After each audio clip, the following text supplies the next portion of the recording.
Welcome to the Backlash at Backlash.com. My name is Rod Van Mecklin, and in this video I'm going to read excerpts from my 2013 article, Is Gender Egalitarianism Libertarian? The men's rights movement has always been both liberal and conservative, but is the gender egalitarian movement libertarian? 2013, Olympia, Washington. Some websites feature articles and comments claiming the men's rights movement is liberal and that it is just feminism for men, while articles and comments on other sites claim that the men's rights movement used to be dominated by conservatives, but now it's not political at all. In the beginning of the men's rights movement, we had Angry Harry, Richard Doyle, and Roy Schenck. Now, Roy Schenck is a socialist. He wrote The Other Side of the Coin. Golly, that was back in the 1960s or maybe the early 1970s. I forget exactly which. Got his book buried away in my storeroom. Richard Doyle, on the other hand, is a conservative. I'm not sure about Angry Harry, though I suspect he has a sense of humor. Following their early work, the men's rights movement expanded to include the Mythopoetic men's movement, which was dominated by Jungian psychologists, some of whom were liberals and most of whom were leftists. And I attended several gatherings for men in Seattle, Washington, where I was viewed with hostility and suspicion. For one thing, most of the time I was the only American Indian there, and here were all of these white liberal guys running around, jumping around, banging on anything that would make a bang noise, and pretending that they were American Indians or something, and spouting off stuff from Iron John, and pulling Jungian archetypes out of books to pontificate. Like I said, I was not very welcome there because I was conservative, culturally speaking, or socially speaking, really, I guess, because I'm more libertarian. But anyway, at the same time that was going on, the fathers' rights movement began in response to government policies that gave precedence to mothers over fathers, regardless of the fitness of the mother. The policies were leftist and unjust, while the fathers' rights movement was conservative. During the same time, other elements arose in response to the emerging sexism of feminist leftism, and many of them were liberal, including Warren Farrell, Fred Hayward, and Mel Fite, all of whom are wonderful people. Mel Fite is still very active, as is Warren Farrell. Fred has kind of stepped back several years ago to work on more personal stuff, but Mel Fite is and has been the executive director of the National Center for Men in New York City for many years. And New York, it's kind of a world unto itself, so he doesn't get out of the city very much. But since then, the Mythopoetic movement has faded, thank goodness, while the fathers' rights movement and the men's rights movement seem to have drifted apart. The fathers' rights movement is still conservative-leaning, while the men's rights movement seems to be more liberal-leaning, but it's not clear-cut just how liberal or conservative each is. Seattle was and still is the epicenter for a lot of the anti-feminist activity, for the simple reason that Seattle has been a hotbed of feminist activism for many years. Being originally from Seattle, I'm best acquainted with the men's rights activists and advocates who were there in the 1990s. Back then, we thought of ourselves as men's rights advocates. We didn't do activism very much. There was always a mix of conservatives and liberals. You couldn't generalize it as being one or the other, but whether liberal or conservative, we all got along and we all worked together. Some of my best friends were liberals. Still are. To gather the article links that I post on my Backlash website, I've visited and have visited hundreds and hundreds of websites, and nowhere do I find any evidence that the men's rights movement could be characterized as either liberal or conservative. It's always been a mix, because liberal or conservative, we are all equally outraged over the injustices inflicted by feminists and their progressive policies. And it certainly has never been leftist or rightist.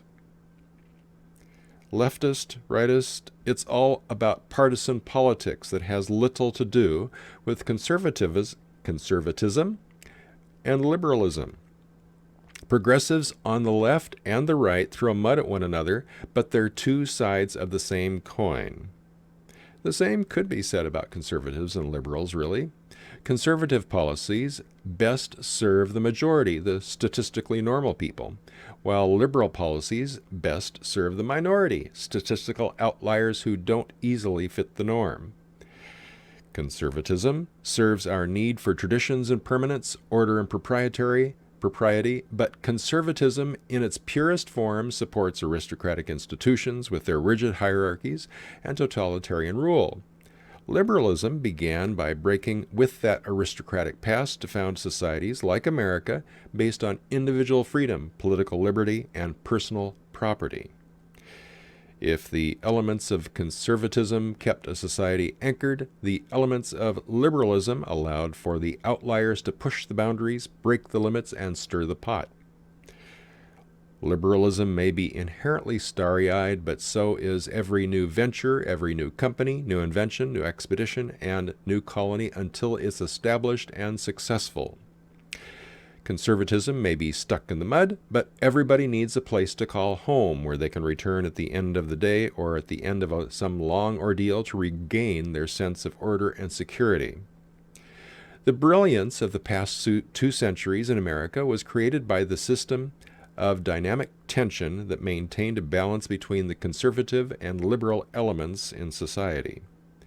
The progressives on the left and the right, meanwhile, work to bamboozle the rest of us into thinking that leftist is synonymous with liberal, rightist with conservative, and that liberalism is a mental disease while conservatism is avaricious and stupid.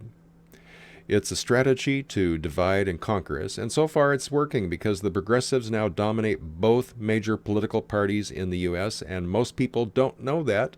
Leftist or rightist, the progressives on both sides serve the same masters, and their ultimate goal is totalitarian rule of the rest of us. And here I'm speaking of progressives, I call them neoliberals on the left, and on the right they're the neoconservatives. In the late 1980s and early 1990s, several MRAs in Seattle, Washington, and Vancouver, BC, but also including pockets of MRAs in other parts of Canada and the U.S., began to advocate for a gender equality that in many ways exemplified libertarian principles applied to gender politics. Principles like individual freedom, property, and non-aggression that could be summed up as every individual has the right to live their life as they choose, so long as they do not violate those same rights in others. In Alberta, Canada, Professor Farrell Christensen formed MERGE, Movement for the Establishment of Real Gender Equality. The only U.S. chapter was in Seattle, and I was a founding member.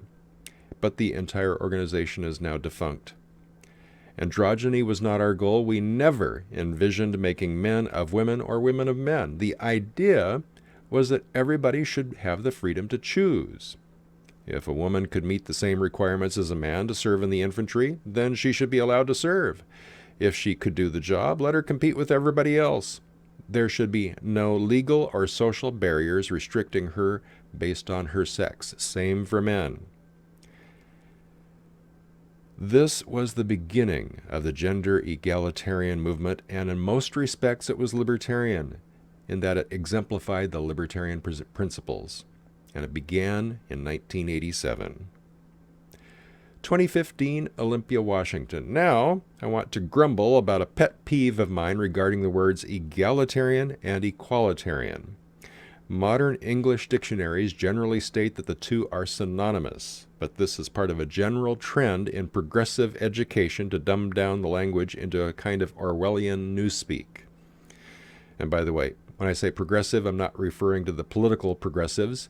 John Dewey, the same guy who created the Dewey Decimal System, also had a whole approach to education that he called progressive, the progressive school of education.